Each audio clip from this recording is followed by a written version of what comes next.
Hey readers, writers, and story lovers, my name is Hannah. I publish as H.S. Paisley, and today, we're talking about a couple train wrecks.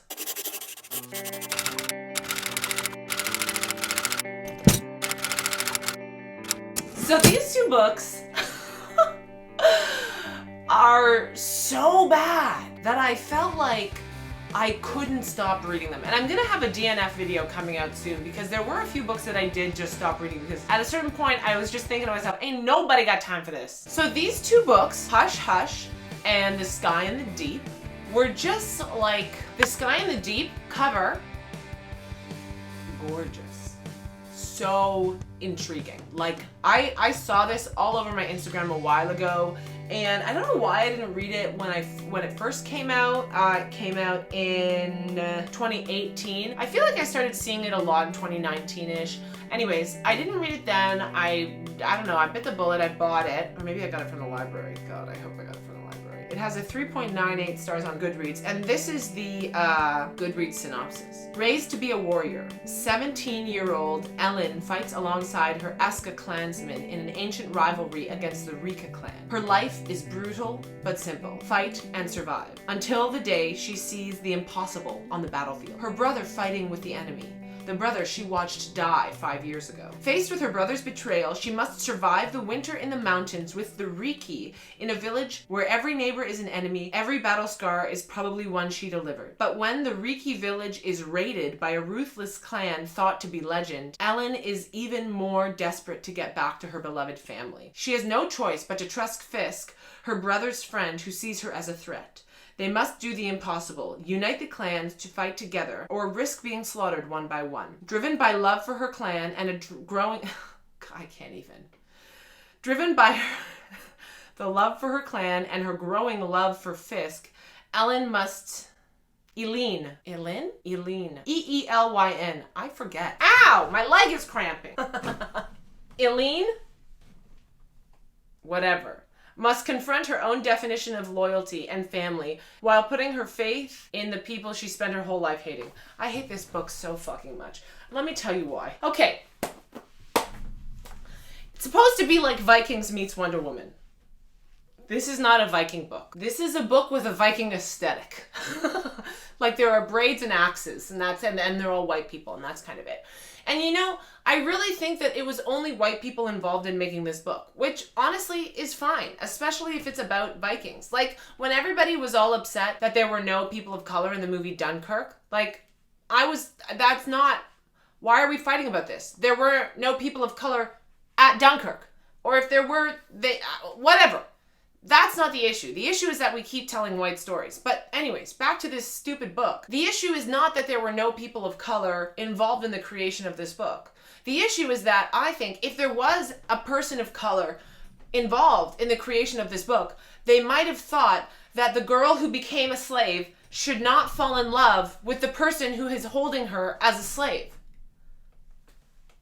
I also think that that person might think we should not use this person who's being held as a slave as a lens through which to humanize her captors. Okay, so these two clans, the Aska, and the Riki, they fight every 5 years for the gods. And then they leave. That's the fighting season. And then they go back, they get really mad for 5 years, and then bring, oh, 5 o'clock. And they go fight again. Well, just stop it. This fight isn't over land. They have their own separate lands. They have a battlefield that they meet on.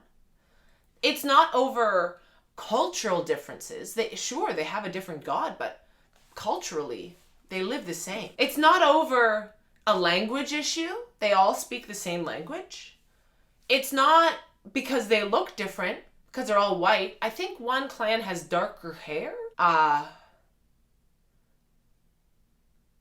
didn't understand why they were fighting. So basically what happened was the girl's brother died 5 years ago in the fighting season. And then she's on the battlefield again, ready to avenge him because hurt people hurt people. And she sees him fighting with the Riki. So she's like, what is this fuck shit? And she tries to talk to him, and the only way he's able to save her life is to capture her and make her a slave for the Riki, and he brings her back to their village until the thaw happens. She'll be able to get back down the mountain, whatever. So she becomes a slave of the Riki, and we learn that her brother wasn't actually dead. He was with a Riki boy his age, Fisk, which I've learned is like the word fish in like Danish or something. Fish helped keep brother alive, and then Fish's dad found them, and Fish wanted to keep brother like as a pet or something, and he just like kind of became part of their family instead of becoming a slave, essentially is what it was. And so now he fights with the Riki. So like, do we ever get any explanation about how he was converted? No. Any reasons as to why he wasn't a method of a means of communication between the two clans? No. Why this Fish guy is totally fine with the brother but hates all other Eska? No. Elin is like learning about the other gods. We never learn about her gods. We only learn about the Riki gods as she's being kept as a slave, as she's being treated horribly, as she's learning about how her brother has been taken in by this Riki family, and how he really is like a son to this family. She has a collar around her neck, like an iron collar around her neck, which means she goes to hell in her religion. So good job, good looking out, brother there. And she starts to fall in love with Fish guy, and then there's an attack from a third rumored to be mythological clan, but they're human too. Everybody's human, and they're all white people, and this is at least a land dispute or something. I really think that this book had potential to be quite cool. Like perhaps in the second fighting season, like the Fish guy is actually a pacifist now because he's learned from the guy he saved, and he's only going to protect the brother, but because the brother was left behind by his own clan, he has such a hatred towards them that he has joined the Riki.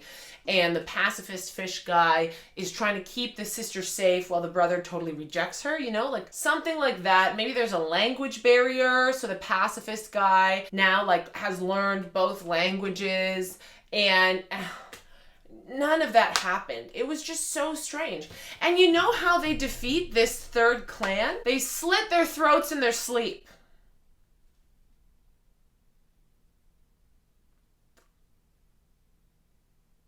The Sky and the Deep by Adrienne Young. 1 star. I gave this book 1 star. The other train wreck I read, I don't know why I read this book. It came out, I think in 2012? 2009. Hush Hush. Okay, Hush Hush. Rebecca Fitzpatrick. I don't know why I read a book that came out in 2009. I didn't know that I would long for the decisiveness of Bella Swan. I longed for her as I read Hush Hush, because the main character in this book, Nora Gray, is so indecisive. She has multiple personalities or something. Like, it's actually insane.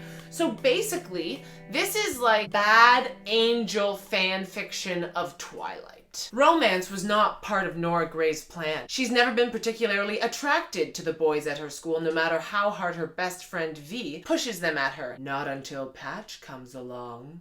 Guys, they meet in biology class. I cannot. With his easy smile and eyes that seem to see inside her, Patch draws Nora to him against her better judgment. But after a series of terrifying encounters, Nora's not sure whom to trust. Patch seems to be everywhere she is, and seems to know more about her than her closest friends. She can't decide whether she should fall into his arms or run and hide. We know she can't decide this because her internal monologue is going back and forth all the time and is so confusing, and like just sending Patch mixed signals. So like, I feel like there were times where Patch was super creepy, super stalker creepy. Please stop doing this, Patch, because I can hear her internal monologue, but then she like wraps her legs around him. Girl! Okay, sorry, where was I? And when she tries to seek some answers, she finds herself near a truth that is way more unsettling than anything Patch makes her feel. For she is right in the middle of an ancient battle between the immortal and those that have fallen. And when it comes to choosing sides, the wrong choice will cost Nora her life. I don't really remember ever a sides choosing thing happening in this entire novel. Honestly, it was like watching a car accident in slow motion. I really kept reading it because I thought to myself, 1, this can't be real. 2, this can't get worse. And I was wrong twice. Hush Hush came out in 2009. That's 4 years after Twilight. I say this because there are some shocking similarities, as I have previously mentioned, as if E.L. James coming after poor Stephanie with her erotica wasn't enough. So this new dark and brooding kid sits beside Nora in biology class, and she's just so swept up in him. Nora feels this strange pull to him, but he's scary, like scary. Is he following her? Yes. Does he have some strange telepathy? Yes. Does he want to kill her? Yes. Might he accidentally fuck her to death? No, that's just Edward.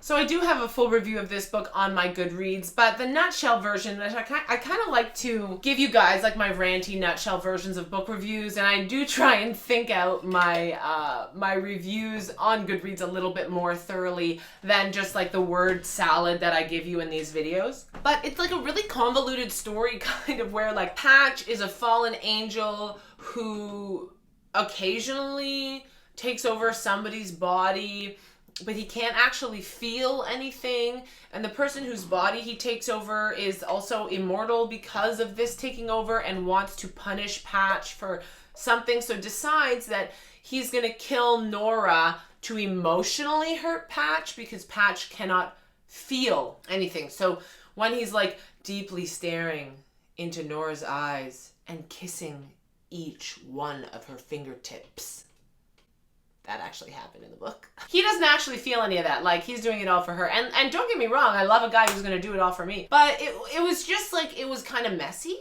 And the way things were happening, like people were dying, like it was so intense and then like so boring at the same time. It was miraculous how it happened. And I really don't think before reading this book, I do unironically love Twilight. I do think that series has huge potential, and I do think that Netflix should call me. I have a great TV show, Twilight TV show, Netflix call me. But aside from that, I didn't think that I would long for the kind of decisiveness that Stephanie Myers gave Bella, because Rebecca Fitzpatrick gave Nora nothing. She was just like so wishy-washy. I would not vote for her. She flip-flops too much on the important topics. I wouldn't vote for her. Honest to God, I don't even know how the book ended. I can't remember. And I think it might be a series, and I don't care. Also, beautiful cover. Beautiful cover. Cool title, but no, 1 star. That said, it was written in 2009. I have no idea how early in Rebecca Fitzpatrick's career this book was. Though, when I hear reviewers say this was an early book in their career and they got better, like, great when authors get better. Their first book shouldn't be trash, you know? I feel like when the first book of an author is trash, how did it get? Does anybody want to publish me? They don't, so what the fuck do I know?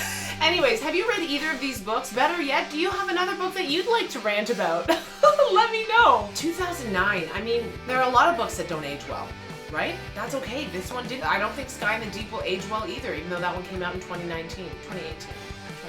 But if you've read those books, let me know, especially if you read Hush Hush when you were a teenager when it came out. Because I really wonder if I had read it when I was a teenager, if I would have eaten it up the way I ate up Twilight. But yeah, I mean, I hope you guys are all happy and healthy and hydrated, and if you're not hydrated, go get some water, because